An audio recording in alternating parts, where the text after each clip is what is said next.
Assalamualaikum warahmatullahi wabarakatuh.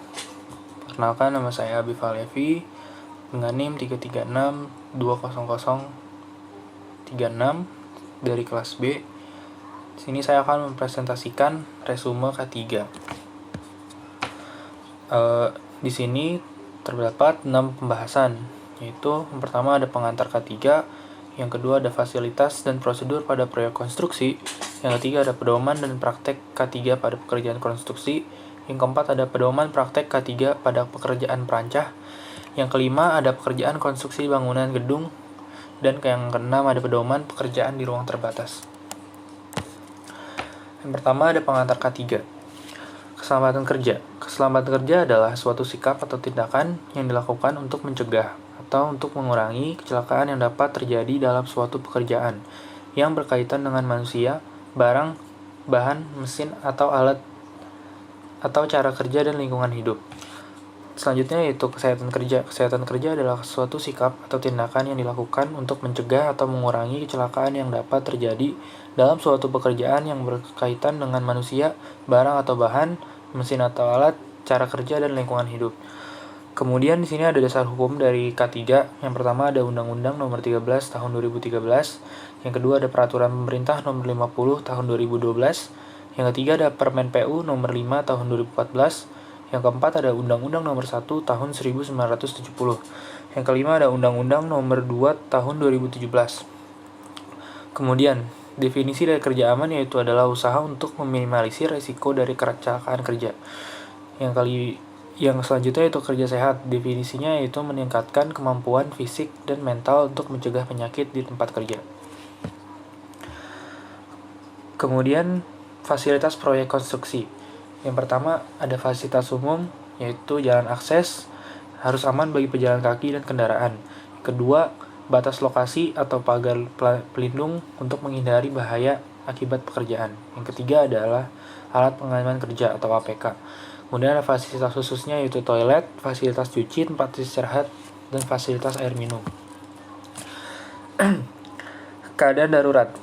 Menurut Federal Emergency Management Agency, keadaan darurat adalah segala kejadian yang tidak direncanakan yang dapat menyebabkan kematian atau injuri yang signifikan pada para pekerja, pelanggan atau masyarakat umum, atau kejadian dapat mematikan bisnis atau usaha, menghentikan kegiatan operasional, menyebabkan kerusakan fisik atau lingkungan, atau sesuatu yang dapat mengancam kerugian fasilitas keuangan atau reputasi perusahaan di mata masyarakat. Definisi keadaan darurat dapat berubah menjadi bencana jika mengakibatkan banyak korban atau kerusakan. Selanjutnya yaitu tanggap darurat. Tanggap darurat adalah serangkaian kegiatan yang dilakukan dengan segera pada saat kejadian bencana untuk menangani dampak buruk yang ditimbulkan, yang meliputi kegiatan penyelamatan dan evakuasi korban, harta benda, pemenuhan kebutuhan dasar, perlindungan, pengurusan pengungsi, penyelamatan, serta pemulihan prasarana dan sarana. Selanjutnya yaitu inspeksi. Inspeksi adalah pemeriksaan yang dilakukan dengan melakukan observasi langsung. Inspeksi keselamatan kerja merupakan suatu usaha untuk mendeteksi adanya kondisi dan tindakan yang tidak aman dan segera memperbaikinya sebelum kondisi dan tindakan tersebut menyebabkan suatu kecelakaan. Maksud dan tujuan dari inspeksi itu sendiri yaitu menciptakan suasana dan lingkungan kerja yang aman serta yang bebas dari bahaya. Kemudian menemukan perilaku kerja orang supaya mempunyai sikap kerja selamat. Yang ketiga itu memelihara kualitas produksi dan operasional yang menguntungkan. Kemudian mengamati penerapan atau pelaksanaan norma-norma keselamatan kerja. Yang selanjutnya itu melokalisasi dan menetralisir bahaya-bahaya yang ada. Ada 2 jenis inspeksi yaitu inspeksi terencana dan inspeksi tidak terencana. Selanjutnya itu prosedur K3 pada pekerjaan konstruksi. Yang pertama yaitu bekerja di ketinggian. Prosedurnya yang pertama yaitu gunakan perancah atau platform kerja dan jalur akses yang tepat. Kedua, lakukan cek pada mesin dan peralatan sebelum menggunakan. Yang ketiga, lakukan perawatan secara rutin dan inspeksi mesin dan peralatan. Kemudian hindari beban yang berlebihan terhadap peralatan. Yang kelima, pastikan kedua tangan bebas dari hal lain ketika menaiki tangga. Kemudian menghindari memanjat, menyender, dan duduk pada pagar. Yang ketujuh, pastikan agar safety harness dipasang dengan benar dan aman. Yang kedelapan, gunakan safety harness daripada tali kekang untuk perlindungan terhadap jatuh. Yang ke-9 yaitu pastikan tali temali pengikat berada pada panjang yang tepat dengan ketinggian. Selanjutnya prosedur ketiga pada mesin dan peralatan. Yang pertama, pasang informasi kapasitas beban yang aman dan batas kecepatan operasional maksimum pada setiap peralatan. Yang kedua, buat sistem pengaman atau kunci untuk mencegah yang tidak berwenang menghidupkan peralatan dan bersihkan peralatan secara rutin. Yang ketiga, buat saluran pembuangan gas-gas buang berbahaya yang aman dan tidak membahayakan pekerja. Yang keempat, hanya petugas yang berwenang yang boleh mengoperasikan peralatan. Dilarang melepas pengaman, alat keselamatan dari peralatan yang ada. Yang selanjutnya itu prosedur ketiga pada perancah. Yang pertama, pilih dan buat stagger dan tangga yang tepat untuk jenis dan lokasi pekerjaan. Kesesuaian ergonomis harus menjadi pertimbangan. Misal jangan gunakan stagger yang mengakibatkan posisi kerja menjadi bungkuk atau harus jinjit. Yang kedua, cek stagger dan tangga setiap akan digunakan dengan benar. Apakah ada bagian yang patah, rusak, bengkok, retak, goyang, atau stabil, atau tidak stabil. Yang ketiga, cek kebersihan anak tangga dan platform. Bila ada sisa-sisa kotoran, segera bersihkan sebelum memanjat. Pastikan tumpuan bawah dan atas stabil dan tidak bergerak. Letakkan material dan peralatan yang akan digunakan pada platform terlebih dahulu. Jangan membawa material atau alat ketika memanjat stagger. Yang kelima, jauhan stagger dan tangga dari kabel listrik. Yang keenam, pastikan untuk tidak memegang perkakas atau material di tangan ketika memanjat. Yang selanjutnya itu K3 pada pekerjaan galian tanah. Identifikasi resikonya. Yang pertama itu tebing longsor, harus dibuat dinding turap. Yang kedua, galian runtuh dengan stabilitasi tanah. Akses licin atau curam dengan tangga akses. Jatuh terperosok, yaitu pengendaliannya dengan pagar pengaman. Terhidup gas CO, pengendalian resikonya dengan masker oksigen. Tenggelam atau hanyut, pengendalian resikonya dengan menggunakan pelampung. Terisolasi atau gelap, pengendalian resikonya itu lampu penerangan. Tertimpa alat, pengendalian resikonya barikade atau batas area kerja. Yang ke-9 yaitu tersengat listrik, pengendalian resikonya isolasi kabel. Yang ke-10 yaitu gas terbakar, pengendalian risikonya yaitu rambu-rambu dilarang merokok.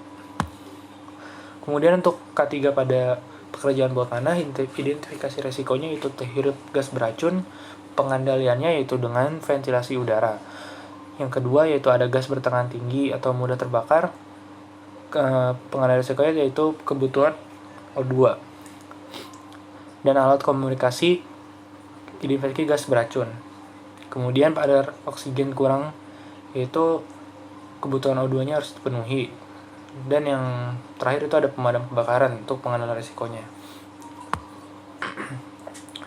Ketiga pada pekerjaan pemancang yaitu identifikasi risikonya, yaitu yang pertama kabel putus, alat terguling, pekerja terbentur tenggelam, kemudian set pil lepas. Pengendalian risikonya itu pastikan kondisi kabel masih baik, posisi dan kapasitas harus seimbang, wajib koordinasi dan sesuai SOP. Gunakan pelampung, pastikan ikatannya kuat. Kemudian yang selanjutnya itu pekerjaan di ruang terbatas. Ruang terbatas adalah ruang yang cukup besar di mana seorang pekerja dapat memasukinya sebagian atau seluruh badannya dan mengerjakan tugasnya di dalam ruangan tersebut. Menurut OSHA yaitu General Industry and Definition. Kemudian resikonya di ruang terbatas itu yang pertama konsentrasi oksigen kurang, yang kedua sesak nafas, yang ketiga gas yang mudah terbakar, yang keempat yaitu tertimbun tanah. Contoh dari ruang terbatas itu, contohnya itu yang pertama ada tangki, kedua lubang masuk atau manholes, yang ketiga saluran air kotor bawah tanah atau sewers, keempat ada kettle pemanas atau boilers, yang kelima ada tungku pembakaran atau furnace, yang ke-6 ada bak, yang ke-7 ada ruangan besi, yang ke-8 ada pipa, yang ke-9 ada parit, yang 10 ada terowongan, dan ke-11 ada saluran udara. Prosedur pekerjaan di ruang terbatas, yang pertama kita harus mempersiapkan dan perencanaan memasuki ruang terbatas. Yang kedua, persiapan dan pelaksanaan isolasi. Yang ketiga, pembersihan dan pembuangan gas dan cairan dalam ruangan terbatas setelah isolasi energi berbahaya dilakukan. Ruang terbatas harus dibersihkan dari gas dan cairan berbahaya. Yang kelima, kita harus memperhatikan pasokan udara di ruang terbatas tersebut. Yang selanjutnya itu pengangkatan barang. Di pengangkatan barang ini ada dua jenis, atau dua tipe, ada yang manual handling dan menggunakan alat. Jika manual handling yaitu menggunakan tangan sesuai dengan menggunakan pengangkatan material secara ergonomis dan mempertimbangkan aspek-aspek fisik. Yang kedua itu menggunakan alat. Yang pertama bisa menggunakan crane atau bisa menggunakan forklift. Terima kasih.